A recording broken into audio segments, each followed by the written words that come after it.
Good morning.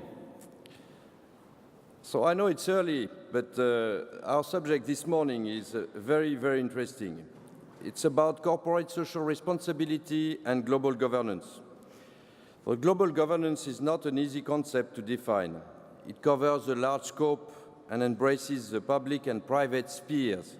That's the reason why two members of the private spheres are in this platform here today.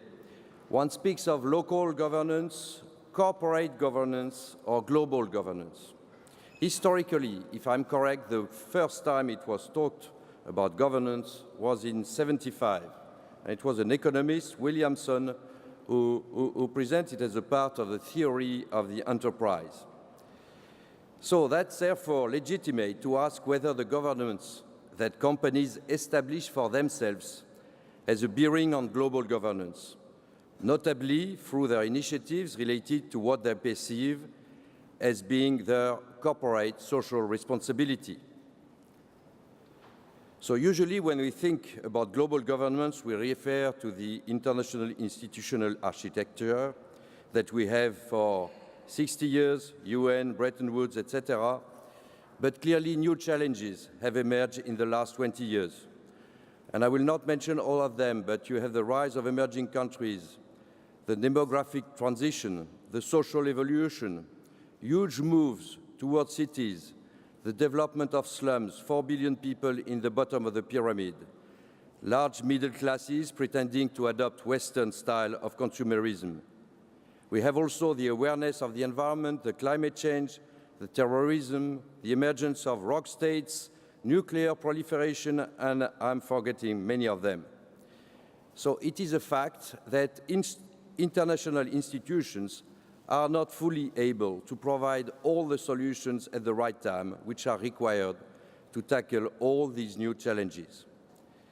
At the same time, new actors, mainly non-institutional and non-transnational, have emerged and compete with both states and international institutions. Some of them have their aim to regulate globalization, to set up new standards, or to provide solutions that neither states nor international institutions are able anymore to provide. It is intuitive that our world could be better off if we could introduce a higher degree of collective management. If such a thing were reachable, it would mean that all stakeholders of a global rank, including companies, governments, and NGOs, find the ways and means to establish a constructive dialogue on collective global governance. So is it utopic or not? Will such a dialogue be ever possible? How so many actors would feel sided or ignored? Without waiting for the creation of a grand machinery, I think we can start to talk of what is called very often CSR. How to define CSR? The European Commission defines it as actions voluntarily taken by companies over and above their legal obligations towards society and the environment. The idea is that companies voluntarily engage in activities of great importance for humanity and its ecosystem. This can cover all the fields: the well-being of humans, food, housing, health, the human rights and human dignity, notably through the relation between employers and employees, contractors and subcontractors, health and safety on the workplace, respect for and promotion of diversity of genders, cultures, etc. Governance, in particular in the fields of ethics, fights against corruption, respect for legal standards, rules and regulations, environment, which is one of the very important today, preservation of natural goods and scarce resources, fight against climate change, of course, biodiversity, green sourcing, etc. The idea of large private entities dealing with a range of responsibilities going beyond their fundamental duties in the field of value creation for their shareholders is not a new phenomenon. In the past, it was often done via initiatives of a philanthropic nature. The novelty of the phenomenon of CSR is that it is moving from a peripheral and controversial sometimes function of the firm toward a more central and well-accepted one, increasingly seen not only as a condition of survival for the firm today, the license to operate, but as a powerful lever to render value creation sustainable in the long run. It is therefore not only a philanthropic idea or approach, it is more and more directly linked to the core business of the companies. For instance, the concept of bottom of the pyramid is related to tailoring a commercial offer for the low-income segment of customers. It is no more a philanthropy, it is a new business. And there are many other examples of this. In the same vein, bringing customers to pay a price for reducing negative externalities, such as CO2 emissions, energy consumption in buildings, etc., is obviously an element in the relation between innovation and pricing. These two examples show that companies can have a powerful influence on society while making money. That is what Michael Porter captures very well under the concept of shared value creation. There should be, over the long term, a convergence between shareholders' value, employees' pride, customers' loyalty, and stakeholders' well-being.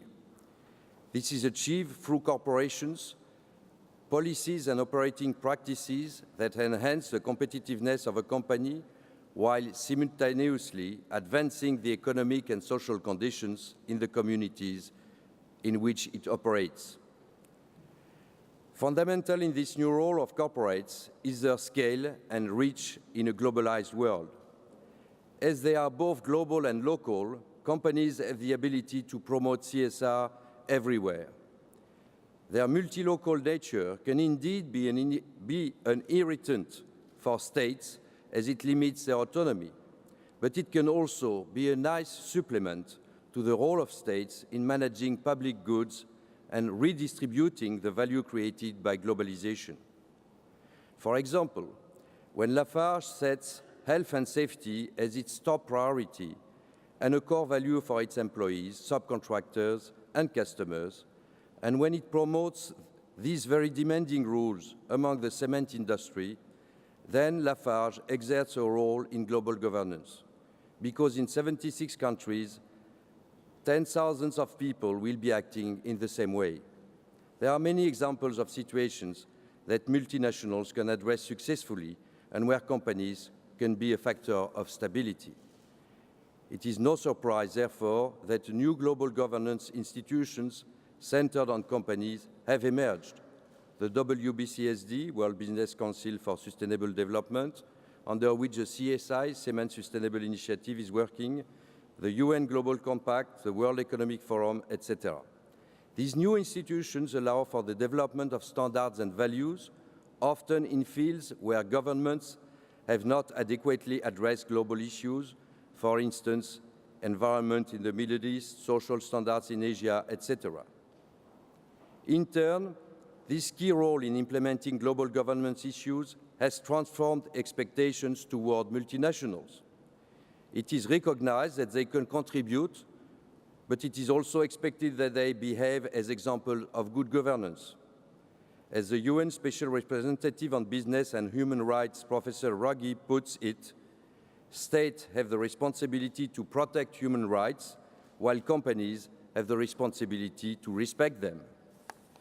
It is asked now that companies reflect in their internal governance their ethical concerns and set up mechanisms to protect their employees and their stakeholders. At the same time, by doing so, the multinationals are raising the standards. They contribute to global governance once again.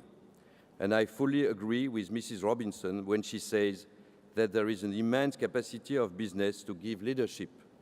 But she will explain it by herself in a few seconds. And to conclude my introduction, let me share a personal story. I believe that a company without underlying value cannot feel for its responsibility, cannot start to put commitments, and will make it very difficult to implement them and to measure them. So we'll start now our forum, and I will introduce our two partners. Mary Robinson is a former president of Ireland and has been a very engaged United Nations High Commissioner for Human Rights.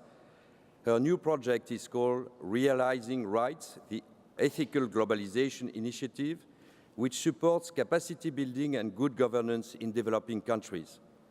All her life has been centered around the promotion of human rights, and I guess she has very strong views on CSR and ethics. Narayana Murthy is an extremely successful Indian entrepreneur. He created Infosys with just $1,000 in the bank.